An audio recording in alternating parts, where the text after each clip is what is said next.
So let's talk about the relationship domain. You can see it's in the top left-hand corner of this domain circle.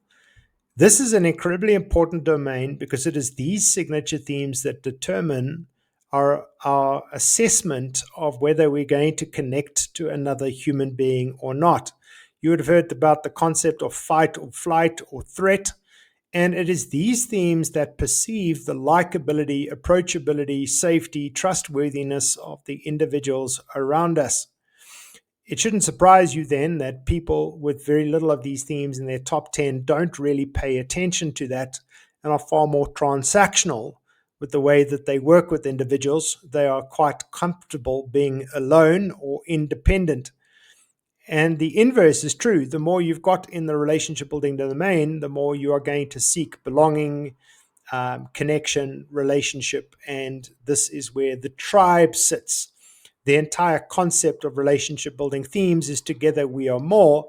The major challenge with that, of course, is dependability and trustworthiness, because this really is how you build relationship, is through vulnerability.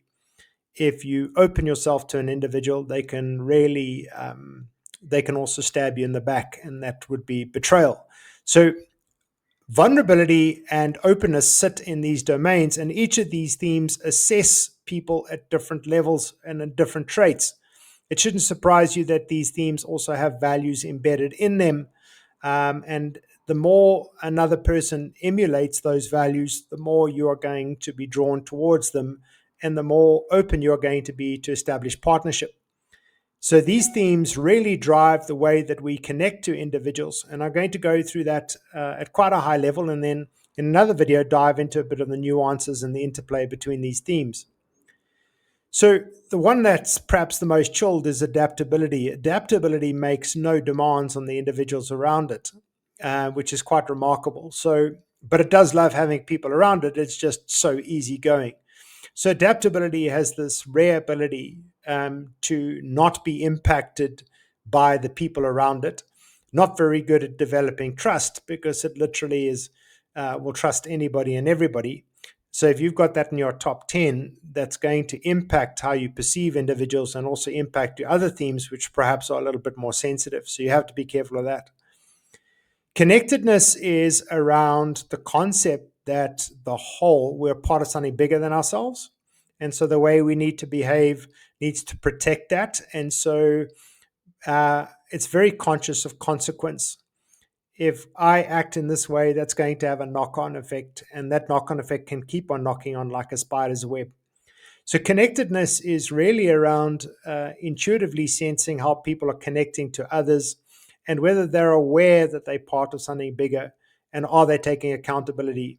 Because if they're not, then that's going to have a negative impact on the whole.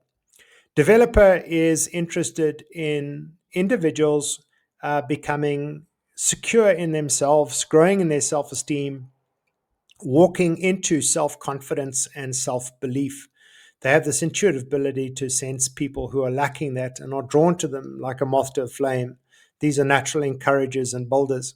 And so the idea basically is, if you can imagine in the tribal context, developer is really wanting to grow little humans to become big humans. And so it shouldn't surprise you that they're often associated with being primary school teachers, or they really enjoy children.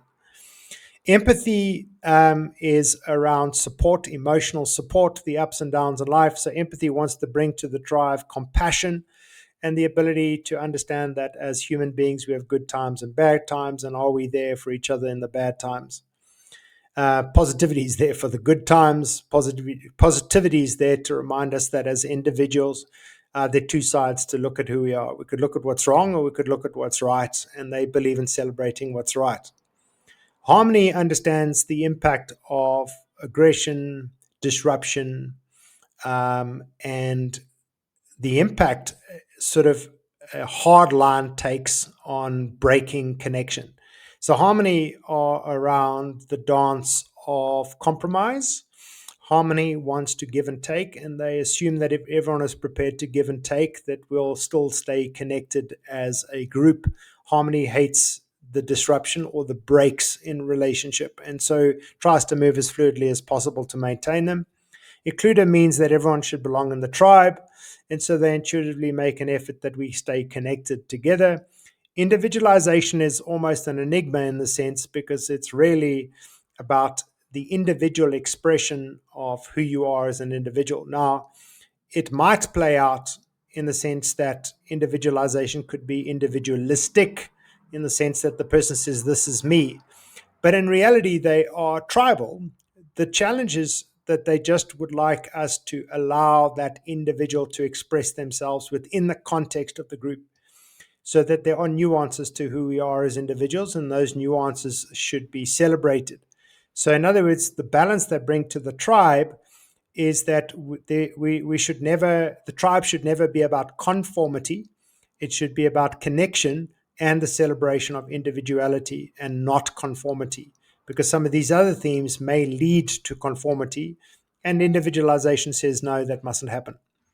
Relator, out of all of these themes, is around the trustworthiness of the individual, because they have a built-in bullshit sense, as I say. They can intuitively read whether somebody is who they say they are. And their fundamental bringing to the tribe is that if we're not who we say we are, then trustworthiness becomes extremely difficult. So each of these relationship building themes are orientated around connecting us together as a tribe. And it shouldn't surprise you that if, as I said in the beginning, that when you're working with individuals who don't have many of these, they will really not understand this concept of teamwork. What is interesting, and I'll unpack this in a little bit more detail in another video, but Relator often sits on its own, and they have a very close circle of trust. So the concept of the tribe is very small. It's a small home group, which is very, very different to somebody perhaps who's got low Relator and high connectedness developer adaptability, who believe that the tribe basically is humanity, as opposed to your family group. And so even the definitions of tribe and the definitions of what should take place are different. And it shouldn't surprise you that some of the biggest wars and aggressions lie as a result of people fighting over this, which is an irony in itself. But I do hope that this helps you understand these signature themes a little bit more. I will say before I close that some of the negative kind of attributes are that individuals who are quite low on these might come across as cold-hearted. I don't think they're cold-hearted. They just tend to be more pragmatic. They tend to look at relationships with a pragmatic, more logical viewpoint or practical viewpoint, because politics sits heavily in this domain, simply because a lot of this is around maintaining social harmony. And so one has to be careful what you say to people. And what that means basically is if you're very low on relationship building, the intentionality or desire to be careful about what you say certainly is not there, and that can create its own implications. Post your questions. Let me know what you think.